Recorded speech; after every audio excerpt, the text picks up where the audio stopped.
नमस्ते, मैं हूं चौधरी नितिन रोहल। आप देख रहे हैं मेरा वीडियो ब्लॉग विचार योग्य बात है, विचार करिएगा।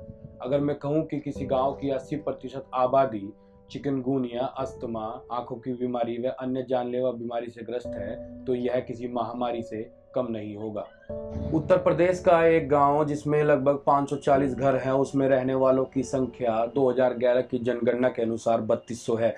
और भौगोलिक स्थिति से देखें तो पश्चिम उत्तर प्रदेश के जिला मुजफ्फरनगर का यह गांव, जिसका नाम है चांदपुर अखिलेश सरकार में लोहिया ग्राम में रहा है, मायावती सरकार में अंबेडकर ग्राम में रहा है, और लगातार कई वर्षों से मुजफ्फरनगर के जिला अधिकारी द्वारा यह कुपोषण की बीमारी को देखकर अडॉप्ट भी किया गया है।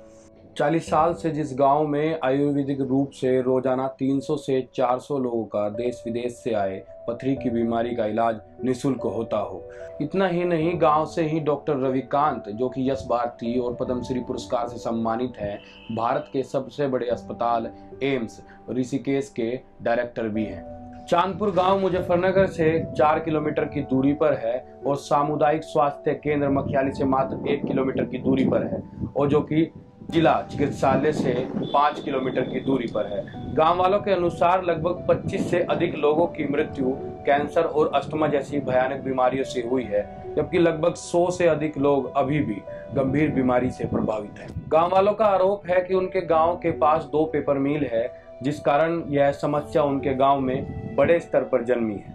गांव वालों का कहना है कि गांव का जलस्तर निरंतर कम होता आ रहा है और गांव में पीने का पानी अब पीने योग्य भी नहीं रहा। गांव वालों का इतना भी कहना है कि रात के समय गांव में राखी और धुएं की मात्रा इस कदर बढ़ जाती है कि गांव के लोगों की आंखें भी खराब हो गई है।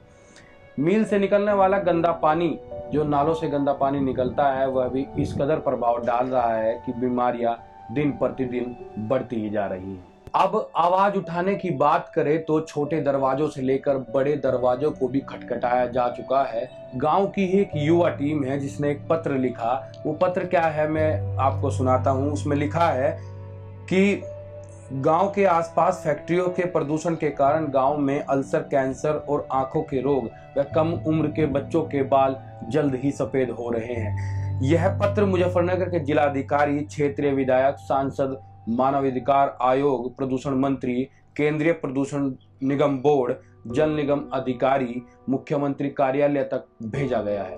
मुख्यमंत्री कार्यालय से गांव के शिकायतकर्ता को फोन आता है और पूछा जाता है कि क्या आपकी शिकायत पर कोई कार्यवाही हुई या नहीं, जबकि गांव वालों का यही कहना है कि नहीं सर, किसी भी तरह से कोई कार्रवाई नहीं हुई। चांदपुर क्षेत्र में कार्यरत पटवारी एक बार शिकायतकर्ता को अपने पास बुलाते हैं और लीपापोती में लग जाते हैं, जबकि कोई भी प्रशासनिक कार्रवाई अभी तक नहीं होती।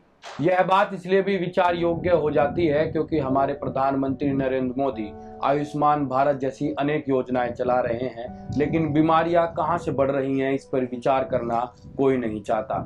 यह बात इसलिए भी विचार योग्य हो जाती है क्योंकि केंद्र और राज्य में भाजपा की सरकार है और लगातार देश में बीमारियां बढ़ रही हैं, इस पर भी कोई चर्चा नहीं करना चाहता। यह बात इसलिए भी विचार योग्य हो जाती है कि एनजीटी के दिशा निर्देश केवल छोटे उद्योगपतियों पर ही चलते हैं, या पॉलिथीन वालों पर, या 10 साल पुराने डीजल इंजन पर ही चलते हैं। बड़े उद्योगपति पर एनजीटी आखिर चुप्पी क्यों साध लेती है?